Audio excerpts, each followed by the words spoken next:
baseball glove hit the grass first. Then his daughter's scream shattered the Saturday morning quiet. George Patrick was face down on his own front lawn, zip ties cutting into his wrists, while a police officer's knee pressed between his shoulder blades.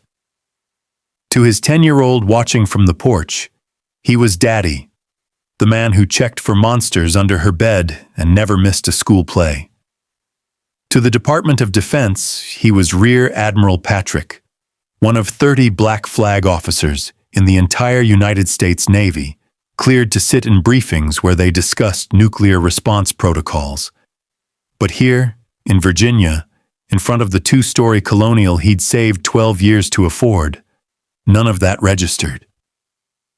To Officer Paul Travis, he was exactly what he'd expected to find: someone who didn't belong. What began as a father teaching his son to throw a curveball would ignite a federal investigation reaching into 3 states. It would dismantle a police department, expose a conspiracy hiding in plain sight, and end with a courtroom handing down a sentence that would echo for decades. Travis thought he was doing his job. He had no idea he'd just handed a loaded weapon to the Pentagon. This is the story of what happens when a badge meets its reckoning. Before we continue, tell me in the comments the city you're watching from, because stories like this deserves to be shared around the world, so we all can learn from a story like this. The morning had started perfect. That's what George would remember later, when the lawyers asked him to walk through it again. The way the sunlight filtered through the oak trees, the smell of fresh-cut grass from the neighbor's lawn 2 doors down, his wife Lisa humming in the kitchen, windows open, making blueberry pancakes because it was Saturday, and Saturdays meant pancakes. George Patrick wasn't supposed to be home. By all rights, he should have been at the Pentagon, 3 floors underground in a conference room that didn't officially exist, reviewing deployment schedules for carrier strike groups. 28 years in the Navy had taught him that admirals didn't get weekends. Flag officers didn't get to watch their kids grow up in real time. But his commanding officer had looked at him 2 days ago and said, "George, you've been in this building 16 days straight. Go home. That's an order." So here he was, blue polo shirt untucked, khaki pants with a grass stain on the knee from diving for a bad throw, said wedding ring catching the light. A 46-year-old man who commanded 12,000 sailors, playing catch with a 7-year-old who couldn't throw straight to save his life. "Dad, watch this one." Marcus Jr. wound up like he'd seen the Nationals do on TV. The ball sailed wide left, bounced off the driveway, and rolled into the bushes. George laughed, the kind of laugh that didn't happen in Pentagon hallways. "Better. Your elbow's coming up. That's progress." His daughter Jasmine sat on the porch steps, softball glove on her lap, pretending not to be interested but watching every throw. She was 10 going on 30, smart enough to make him nervous about high school, already asking questions about why there were only 30 Black Admirals when there were over 200 total. George didn't have good answers for that one yet. "Can I try?" Jasmine stood up, glove ready. "You asking or telling?" George grinned. "Telling." "That's my girl." He didn't see the patrol car, not at first. It was Lisa who noticed. She came to the screen door, dish towel in her hand, and her smile faltered. Just slightly. Just enough that George caught it in his peripheral vision. He turned. The Oakmont police cruiser had stopped at the mouth of their cul-de-sac, not rolling past on patrol. Stopped, engine idling. Just sitting there, windows too dark to see through. Something cold moved through George's chest, the same instinct that had kept him alive during reactor emergencies on a submarine 300 feet below the surface. The sense that the room had just shifted in a way nobody else had noticed yet. probably nothing," Lisa said, but her voice had that edge. The one she used when she was trying to convince herself. George had lived in this neighborhood for 3 years. Bought the house after his promotion to Rear Admiral. It was a good neighborhood. Safe. The kind of place where people waved when you checked the mail. Where the HOA sent passive-aggressive letters about garbage cans, but never anything serious. They'd been one of the first black families on the block. Not the first. Third, actually. George had counted. The Johnsons had been here before them. Lasted 8 months, then moved back to Maryland. Something about not feeling welcome, though they'd never elaborated. The Jangs stayed 2 years before transferring to California. Nobody said anything direct. But George had noticed things. The way certain neighbors didn't make eye contact. The way his kids stopped getting invited to birthday parties after the first few months. He'd told himself it was coincidence. People were busy, schedules were complicated. Now, watching that patrol car sit there, not moving, he wondered if he'd been lying to himself. The car door opened. Officer Paul Travis stepped out like he was approaching a crime scene, hand resting on his belt. Not relaxed. Ready. Scanning the yard with the kind of intensity that didn't match a Saturday morning in a quiet suburb. He was younger than George. Early 30s, maybe. Built like someone who spent serious time in the gym. The kind of build that was about intimidation, not function. Short hair swept back, jawline sharp, and an expression that George recognized immediately from his years in command. Insecurity masked as authority. "Morning, officer," George called out, keeping his voice friendly. Neutral. The tone he used with junior sailors who were wound too tight. Travis didn't respond to the greeting. He walked closer, hand still on his belt, eyes moving from George to the kids to the house and back to George. "You live here?" Not a question, an accusation. George felt his daughter shift behind him, felt Marcus Jr. move closer to his leg. "Yes, sir. This is my home. I'm George Patrick. These are my kids. I got a call. Suspicious person in the neighborhood." The words landed like a physical blow. George stood there, baseball glove still on his hand, his own front porch 15 feet behind him, and processed what he'd just heard. Suspicious person, in his own yard, playing with his own children. He looked at Travis's face and saw something that made his stomach turn. The officer wasn't confused, wasn't embarrassed about the mistake. He was certain, absolutely certain that he'd found exactly what he was looking for. "Officer, I understand there's been some confusion, but ID." George paused. "Of course. I'll need to reach into my back pocket." "Don't move." Travis's hand moved to his holster. Not drawing, just touching. A warning. Behind George, Lisa stepped out onto the porch.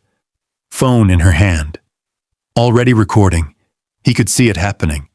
Could see the whole thing playing out like a tactical scenario he'd war-gamed 100 times in training. Except this wasn't training.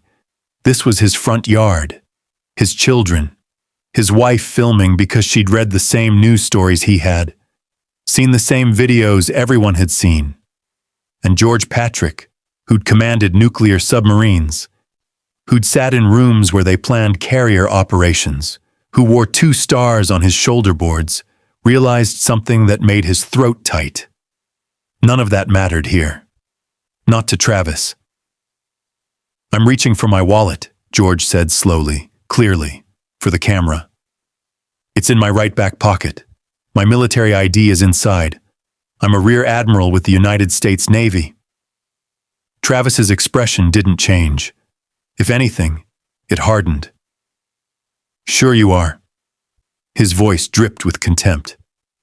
And I'm the Secretary of Defense. The baseball Marcus Jr. had been holding dropped from his hand. It rolled across the lawn, coming to rest against the curb. Nobody moved to pick it up. George looked into Travis's eyes and understood. This wasn't about a suspicious person call.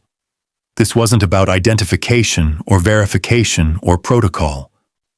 This was about something older, something that didn't care about rank or service or the Constitution he'd sworn to defend. Travis had decided who George was the moment he saw him, and nothing George said or showed or did was going to change that. The officer's hand tightened on his holster. "Get on the ground." Jasmine's voice, small and confused. "Daddy?" And George Patrick, who'd faced down enemy submarines and reactor casualties in hostile foreign waters, felt something he hadn't felt in 28 years of service. Helplessness. He looked at Lisa, at the phone recording, at his children watching, at the neighbors starting to come out of their houses, drawn by the commotion. He could end this. 6-foot frame, military combatives training, muscle memory from 1,000 drills. He could disarm Travis before the officer cleared his holster. Could have him on the ground, weapons secured, backup called, all inside 4 seconds. But that wasn't the fight he was in. If he fought, he died. Or he went to prison. Or his children watched their father become the threat Travis was pretending he was. If he submitted, he surrendered his dignity. In his own yard, in front of his family, on camera. But he'd still be alive. Still be able to fight the war that mattered. George Patrick made a decision that would change everything. "I'm complying," he said, voice steady, projecting to the cameras he knew were recording now. "I'm kneeling in my own front yard. I have committed no crime. My name is Rear Admiral George Patrick. I live at this address." He lowered himself slowly, felt the grass against his knees, heard Jasmine start to cry. Travis moved in fast, grabbed George's wrists, yanked them back hard enough that George felt something pop in his shoulder. The zip ties went on tight, too tight, cutting off circulation. "Daddy!" Jasmine screamed. George's face hit the lawn, smelled dirt and grass and his daughter's terror. Travis leaned close, voice low enough that only George could hear. "You people need to learn where you belong, and it's not here." George closed his eyes and thought. "You have absolutely no idea what you just started." The zip ties had been on for 43 minutes. George's hands were numb, fingers swollen purple. Travis knew. Every time George shifted to restore circulation, Travis would glance back through the rearview mirror and smirk. The Oakmont Police Department smelled like burnt coffee and floor wax. They walked him through booking like he was a common criminal. Fingerprints, mugshot, personal property inventory. When Travis pulled out George's wallet, he made a show of examining the military ID one more time, then dropped it into a plastic bag labeled evidence. "That's my identification," George said quietly. "It's fake," Travis replied, loud enough for the desk sergeant to hear. "We'll be adding that to your charges." The charges read like fiction: disorderly conduct, resisting arrest, assault on a police officer, false impersonation of military personnel. The last one was federal. Travis had made sure of that. George was allowed one phone call. He didn't call a lawyer. He called Lisa, and she said the words that made Travis's smile finally drop. "The Pentagon's been notified. Admiral Whitfield is personally involved." But the local system moved at its own pace. Weekend arraignment meant Judge Morrison, who set bail at $50,000 without blinking. George's lawyer argued excessive bail for misdemeanors. Morrison wasn't interested. Alleged assault on an officer. Bail stands. Lisa posted it using their savings. Every dollar they'd set aside for Jasmine's college fund, gone in 4 hours. When George walked out of that precinct at 11 p.m., the first thing he saw was his daughter's face pressed against the car window. She'd refused to go home without him, refused to sleep, just sat there for 8 hours, waiting. He climbed into the back seat beside her, and Jasmine buried her face in his chest. She smelled like strawberry shampoo and fear. "Are they going to take you again?" she whispered. George couldn't lie to her. Not anymore. "I don't know, baby." But while his daughter cried into his shirt, something else was happening. Lisa's video had been uploading. 6 hours in jail meant 6 hours of viral spread. 2 million views and counting. Travis had no idea what was coming. Monday morning, George stood in front of his closet, staring at his dress uniform. His wrists still showed marks from the zip ties. Dark purple bruises, each one a reminder that he was now a man with a criminal record. Pending charges. A mugshot in a database somewhere. His lawyer had advised, "Go to work. Show them nothing's changed." But everything had changed. George drove to the Pentagon in silence, showed his ID at the security checkpoint, half expecting them to turn him away. They waved him through. 3 floors underground, the conference room was already full. Vice Admiral Whitfield stood when George entered. Admiral Patrick. Formal, respectful, in front of everyone. "We need to talk." Whitfield's office had a view of nothing but concrete wall. He closed the door, and his entire demeanor shifted. "George, I've seen the video. We all have. The Secretary of Defense has seen it. The President's been briefed." He paused. "The FBI's Civil Rights Division is already in Oakmont, as of 0600 this morning." George felt something crack inside him. Not relief. Something harder. "Sir, I didn't ask for—" "You didn't have to. You're a flag officer. An attack on you is an attack on the chain of command. And George?" Whitfield's voice went cold. "That small-town cop just declared war on the United States Navy. In Oakmont, Special Agent Diana Walsh was requesting Travis's arrest records. All of them. 5 years' worth. The desk sergeant tried to stonewall her. Walsh smiled, produced a federal subpoena, and said 6 words that made his face go white. "We can do this easily or hard." She chose hard. By noon, Walsh had flagged something in the pattern. 47 arrests, all minorities, all in affluent neighborhoods, all by the same rotating group of officers. Travis's name appeared on 39 of them. She pulled Travis's phone records, found the group chat, read the messages that would end careers. Property values depend on keeping them out. Another welfare check needed on Oak Ridge Drive. HOA wants us to make the new family uncomfortable. Walsh closed her laptop and called her supervisor.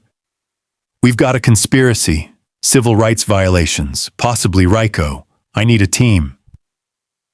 She got 12 agents and unlimited resources.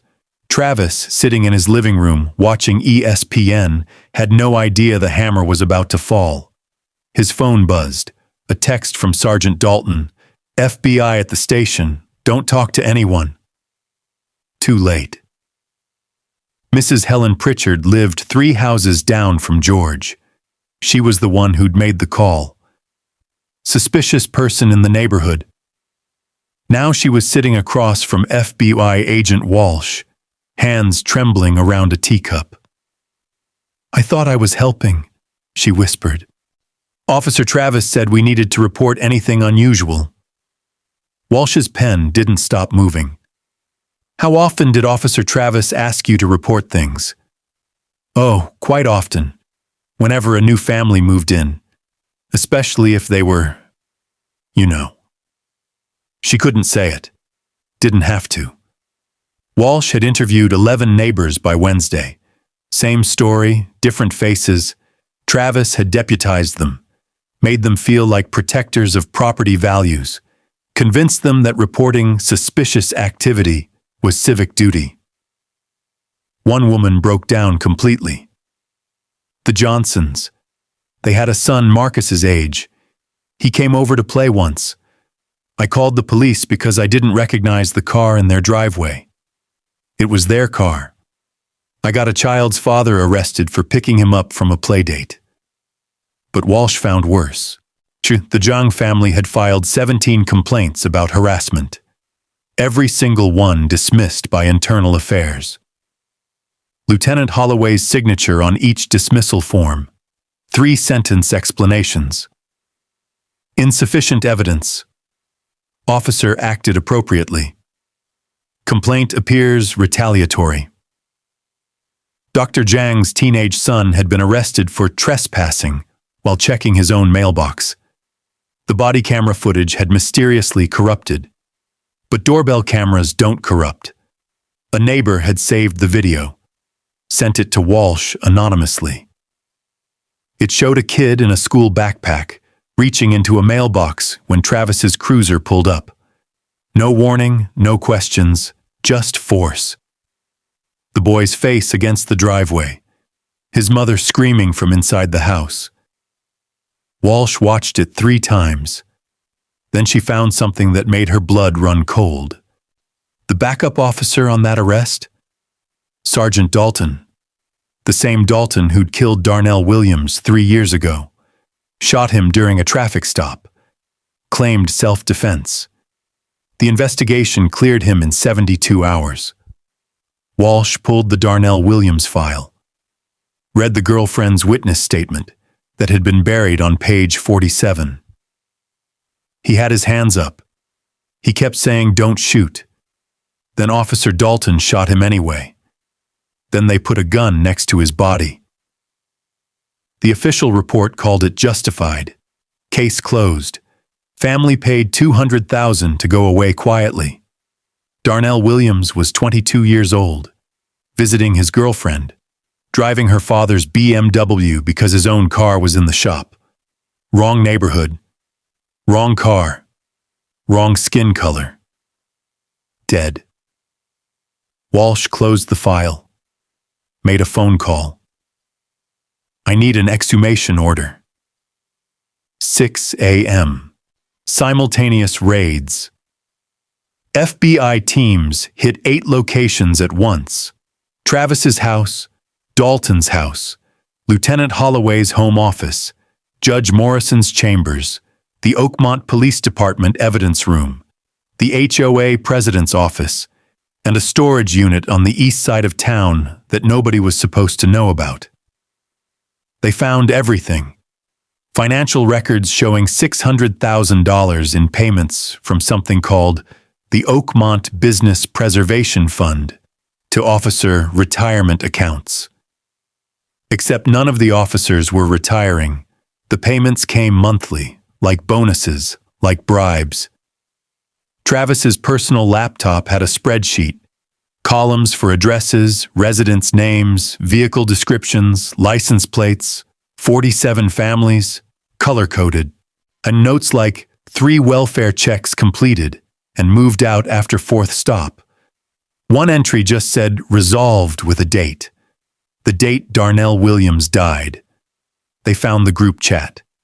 8 officers, hundreds of messages, not coded, not careful, brazen. New black family on Oak Ridge, 2 kids, Lexus SUV. Let's make them regret it. Property taxes are based on demographics. We're doing God's work. Arrested the Chinese doctor again. He's lawyering up. Holloway will handle it.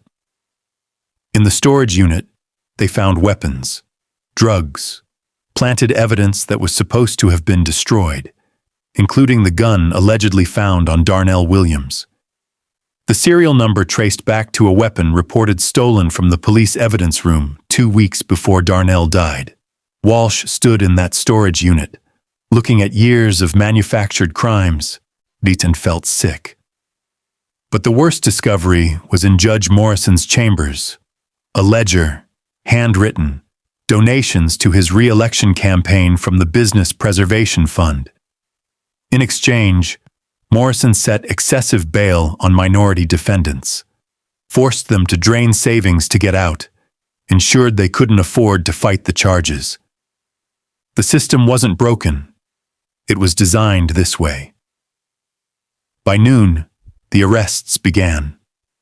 Lieutenant Holloway was taken from the precinct in handcuffs, live on local news. Judge Morrison was perp-walked out of the courthouse.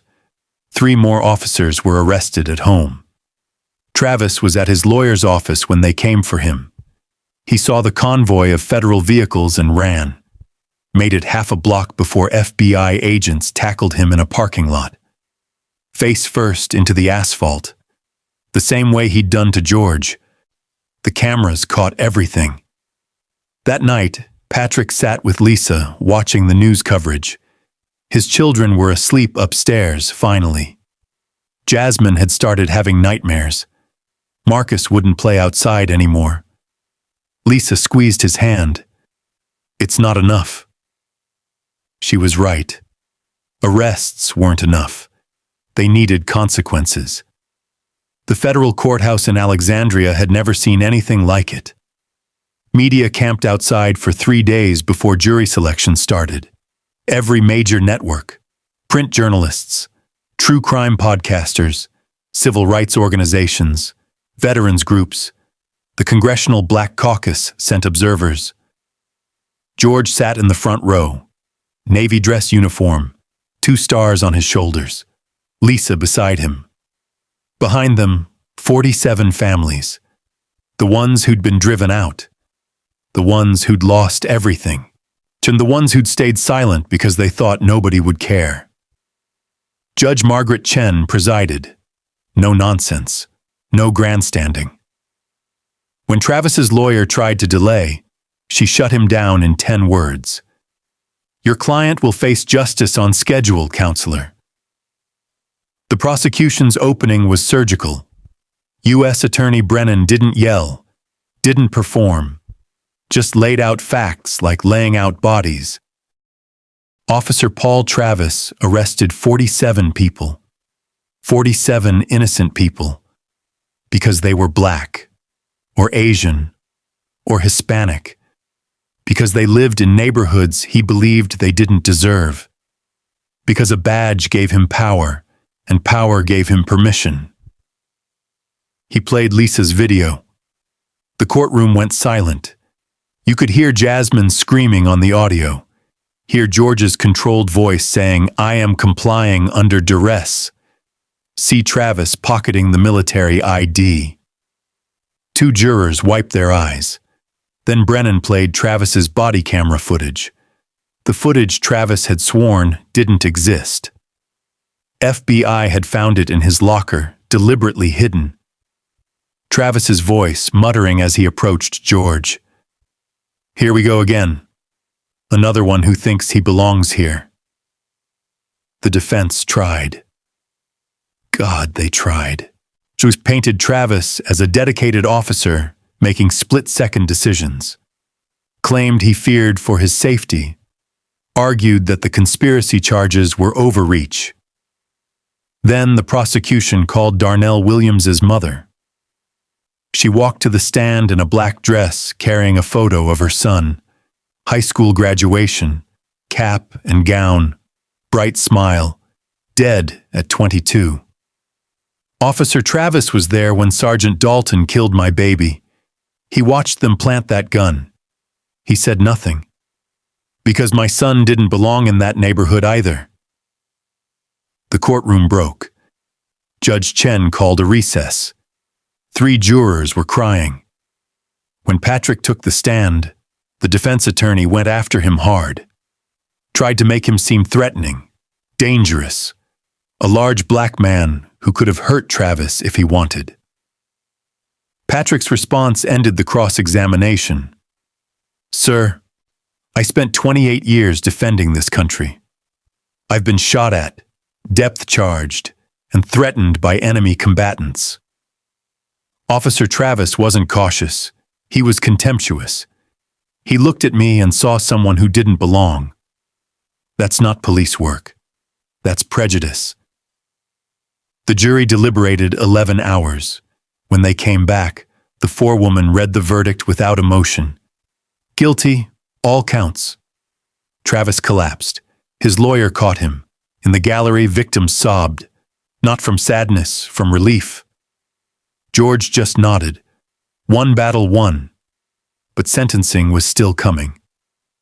The sentencing hearing took 2 days. 15 victims gave impact statements, each one more devastating than the last. Dr. Zhang's son, now 19. "I wanted to be a police officer when I grew up. After Travis arrested me for checking my own mail, I can't even see a police car without panic attacks. He didn't just arrest me, he killed my dreams. Mrs. Johnson, we saved 10 years for that house. 10 years. My children loved that neighborhood, had friends, felt safe, until Officer Travis decided we didn't belong. We spent $40,000 on lawyers just to prove we lived in our own home. We lost everything." But Mrs. Williams's statement broke the courtroom. My son was 22 years old. He was going to be a lawyer, was going to fight for people like us. Then Sergeant Dalton shot him, and Officer Travis helped cover it up.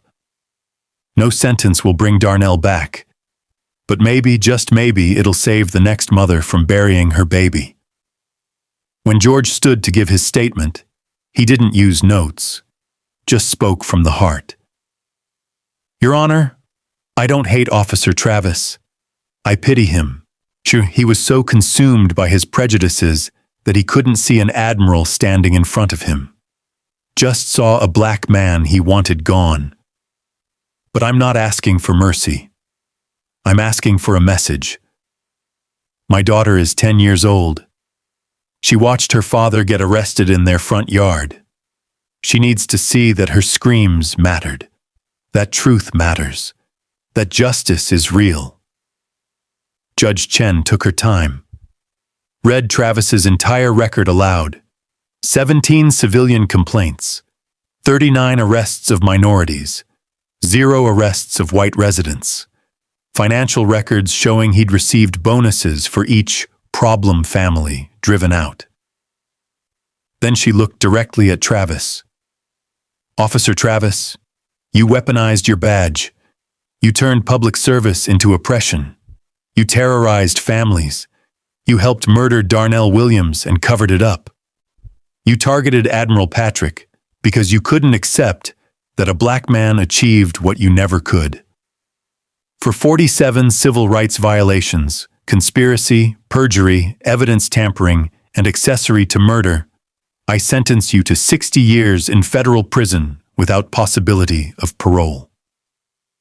The gavel came down. Travis aged a decade in that moment.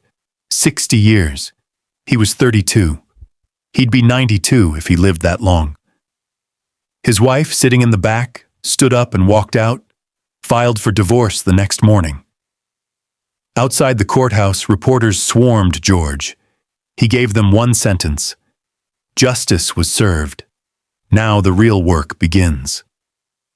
But Travis, being led away in chains, heard those words and realized George Patrick wasn't done with him yet. George retired from the Navy 6 months after the trial. 28 years of service, 2 stars on his shoulders.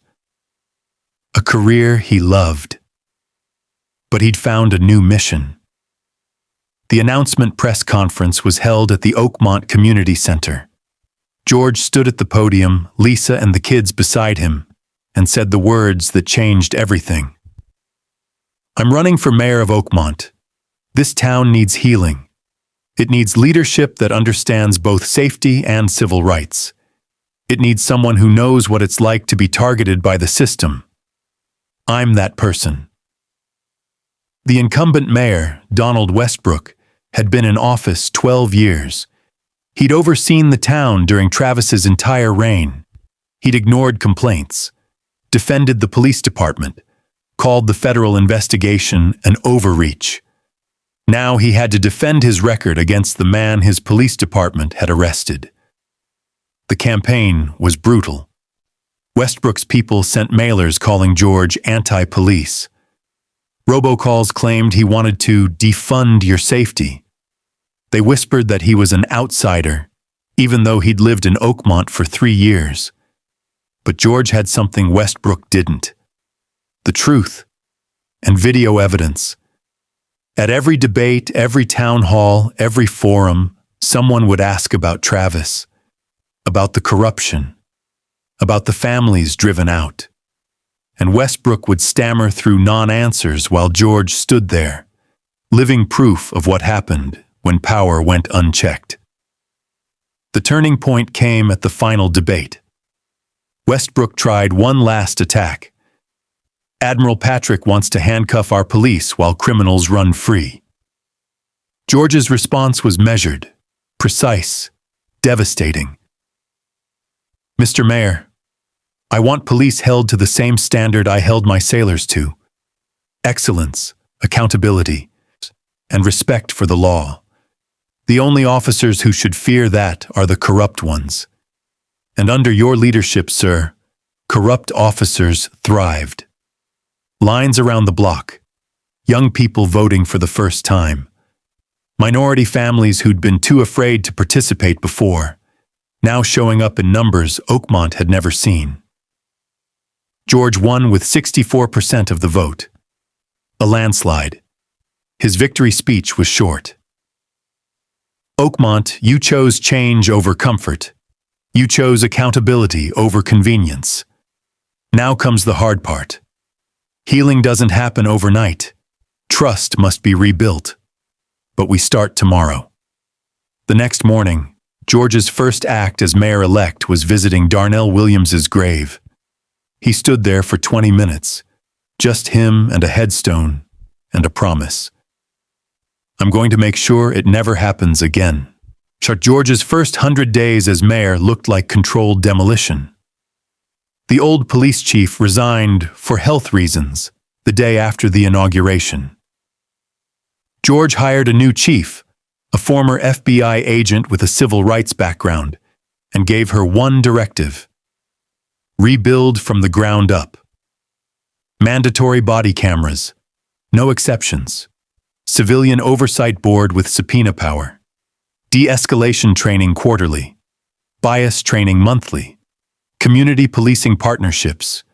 And anyone with sustained complaints? Gone. 12 officers resigned rather than comply. George held the door open for them. The reforms worked.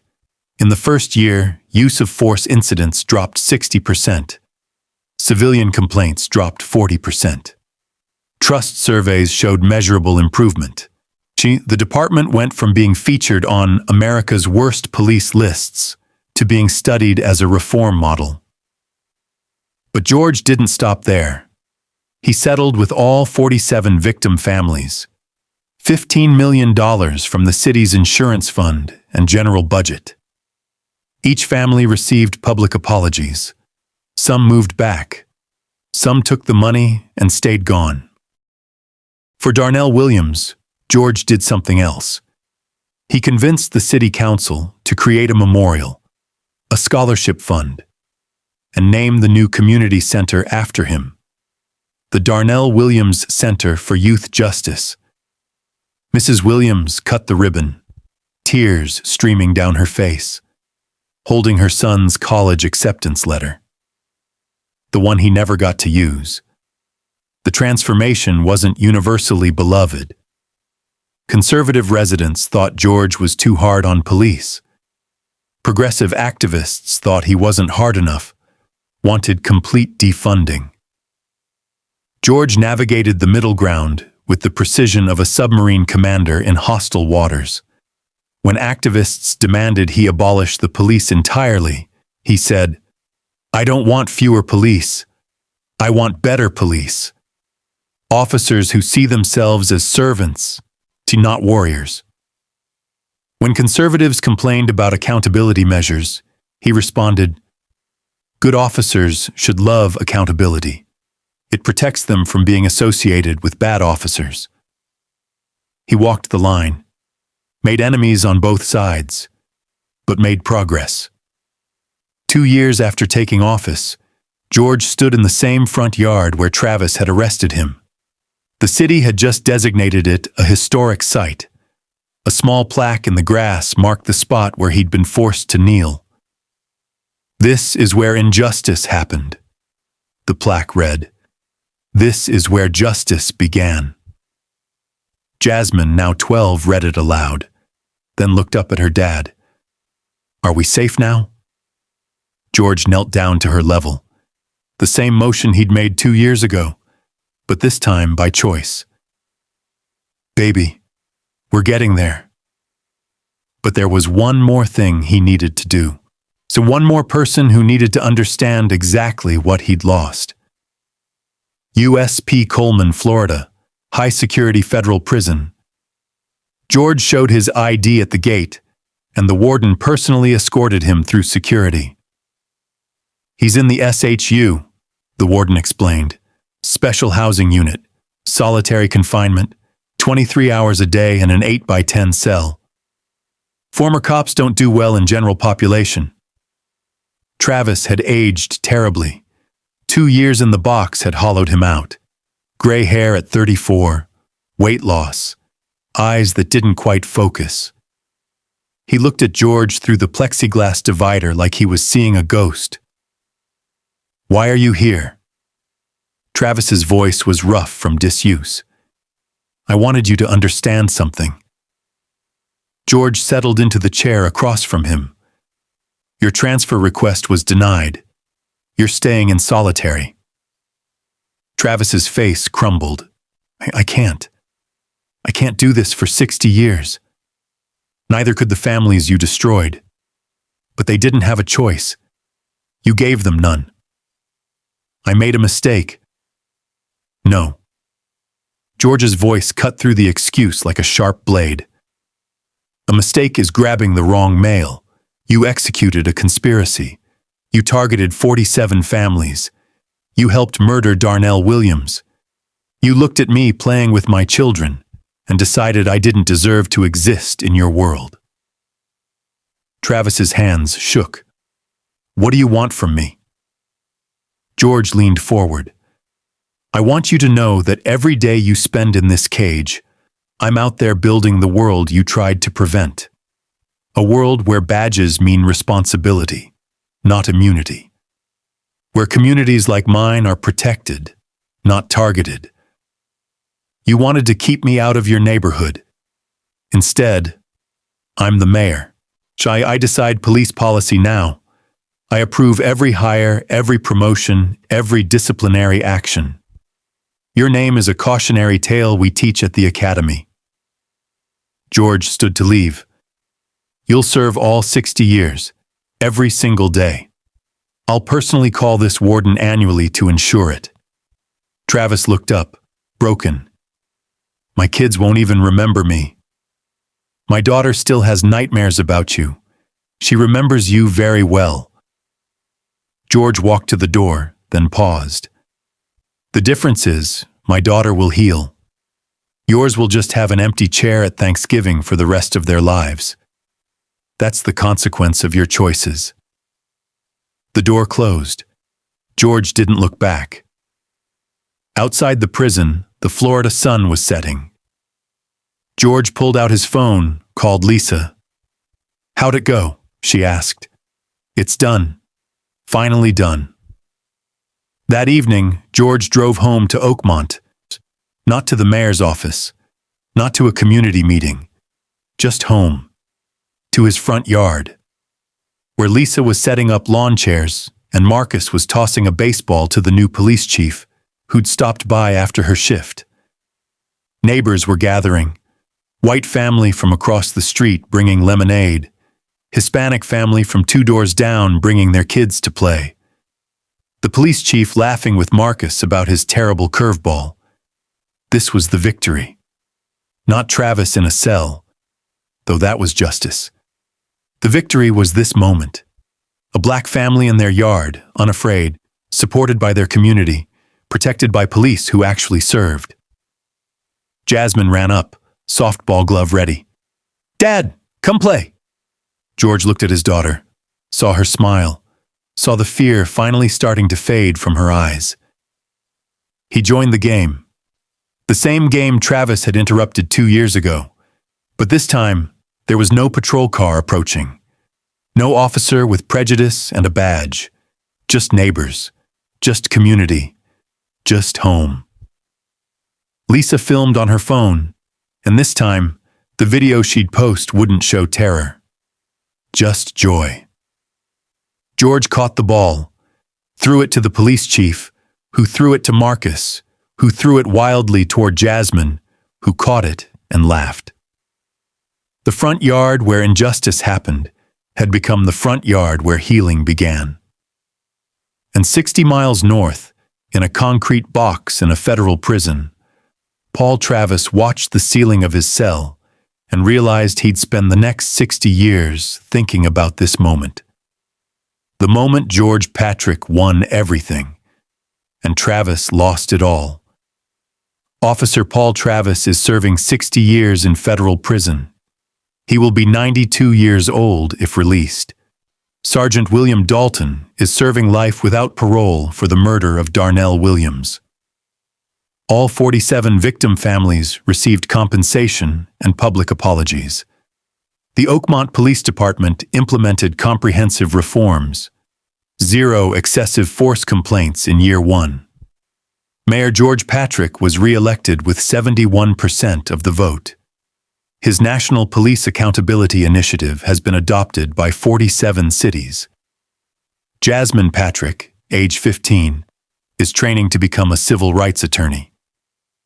Marcus Patrick Jr., age 12, plays on a youth baseball team coached by reformed Oakmont police officers. The Patrick Foundation has provided legal support to 200 families facing police misconduct. The front yard where Admiral Patrick was arrested is now a historic site, visited by civil rights groups and police academies nationwide. Justice wasn't just served, it was transformed. Thank you for watching this story to the end. If you enjoyed this story, you will surely love the next one. It's as interesting and even more intriguing as can ever imagine. I'll see you in the next one.